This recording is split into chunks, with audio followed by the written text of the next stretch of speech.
Lorraine Marcel, bringing Bitcoin to African women. The founder of Bitcoin Dada, a virtual education program and sisterhood started in Kenya, on how she's getting African women involved in the Bitcoin space. In mid-2022, Lorraine Marcel was struggling to make ends meet as an events planner in Kenya, her home country, when a client asked her to organize a Bitcoin meetup. She was already familiar with crypto, but didn't see assets like Bitcoin as anything other than speculative tools. During the meetup, she learned what differentiates Bitcoin from other crypto assets and networks. She realized Bitcoin could help her offset some of her financial struggles, which were in part caused by the ongoing debasement of the Kenyan shilling. This feature is part of CoinDesk's Future of Bitcoin package published to coincide with the fourth Bitcoin halving in April 2024. She learned this despite feeling intimidated by the male-dominated Bitcoin space. One of the things that keeps females away from participating in such spaces is the fact that they don't see other representation, whether the men are welcoming or not, Marcel said in an interview. I wanted to create a community where ladies can come and converse, communicate, and engage in financial matters without feeling intimidated, without feeling some sense of fear, and then try to grow their confidence to help them contribute in the financial space. And so Marcel started Bitcoin Dada. Dada means sister in Swahili, a program that not only teaches African women about Bitcoin and finance but also provides a safe space for them to bond and support one another. The course runs for 6 weeks and features live, interactive virtual classes on Tuesday and Thursday evenings. The current cohort is comprised of 168 African women, hailing from across the continent. In less than 2 years, Bitcoin Dada has been featured in Forbes Digital Assets and sponsored by institutions like the Human Rights Foundation HRF. But this is only the beginning, according to Marcel, who wants to keep going until she's helped train female leaders like herself across Africa. The following interview has been condensed and lightly edited for clarity. Why is it important to include women, particularly African women, in the Bitcoin space? A lot of men talk about hyper-Bitcoinization, getting everybody onboarded. And with the African context, we keep on saying that we want to be liberated, we want our freedom back, but it doesn't make sense having one gender being fully dependent on another gender. If this tool Bitcoin is going to help us as Africans, then we need all genders onboarded, we need everybody to participate. Everybody's voice needs to be heard. That's why I started Bitcoin Dada.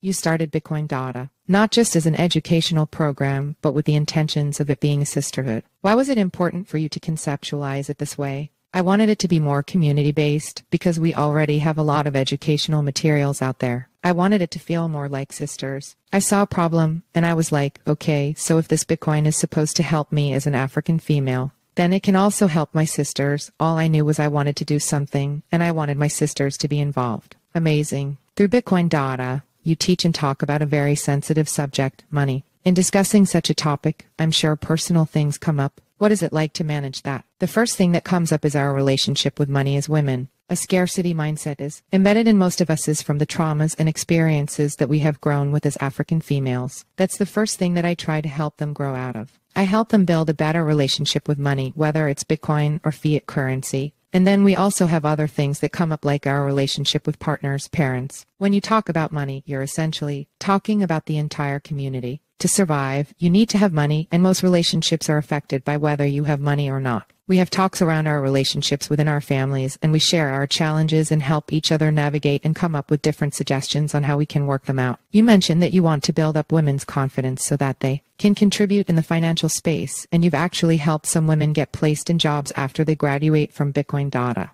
Can you tell me more about this? When I started Bitcoin Dada, it was just giving the information to the students, and then they decide whatever they wanted to do with it. But as the interest has grown, I'm now getting a lot of ladies who actually have certain skills. So what are some of the successes? Recently, we had one of our students join African Bitcoiners, which was for me a huge success. Last year, we also had some ladies joining other Bitcoin-related companies. In a follow-up conversation, Marcel shared that BTrust and the African Bitcoin Fellowship Program have brought on Bitcoin Dada graduates. They actually get to earn an income as they continue their journey in this Bitcoin ecosystem. They also get to network with different people, not just people from Africa or people in their community. I'm seeing even more ladies coming on board now with more confidence since they're seeing other ladies who are being absorbed by companies. They're getting out of that mentality of just holding onto maybe a traditional business, like selling tomatoes by the side of the road or getting a job as a secretary. They're seeing that they can actually learn a new skill online and get employed by foreign companies. You started getting attention internationally.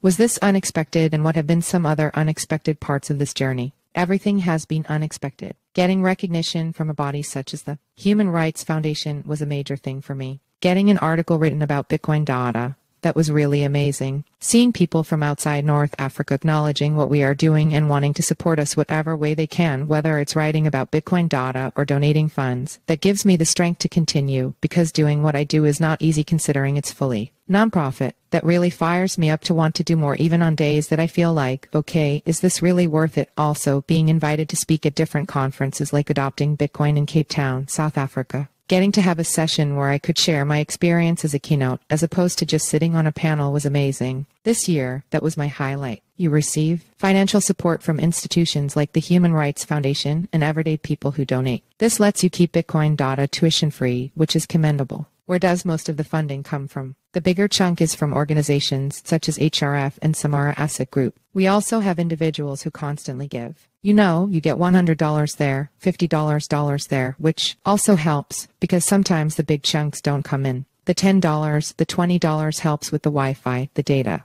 It helps with the transport when you're visiting campuses, universities. The other thing that I want to do for revenue is the events business, leveraging on my skills. So far, I've been able to work with 2 companies, Machincura and BitNob. They want to penetrate our markets, specifically East Africa, and we do events for them. We give them the target audience that they are looking for and they pay us. This actually ensures that I have the money to pay my employees and to keep the organization flowing when there are no donations from the big organizations. I also get to pay myself as well. I'm looking to expand that. If you have a product and a service that aligns with our mission and goals as Bitcoin Dadas and also the spirit of Satoshi Nakamoto, then we are here to help you reach a new market. Very smart. Big names in the Bitcoin space like Jeff Booth and Femi Lange are currently teaching the current Bitcoin Dada cohort. Do you want to get more notable figures like these involved? What is your vision for Bitcoin Dada from here? For now, yes. Ironically, though, I do not envision more bigger names to come and train. In years to come, I want Bitcoin Dada to have gone to the level that every country has its own community, its own trainers. They can use the course outline that we have shared and customize it to their own challenges that they are facing on the ground. I have created the curriculum to address what I think every other African female is going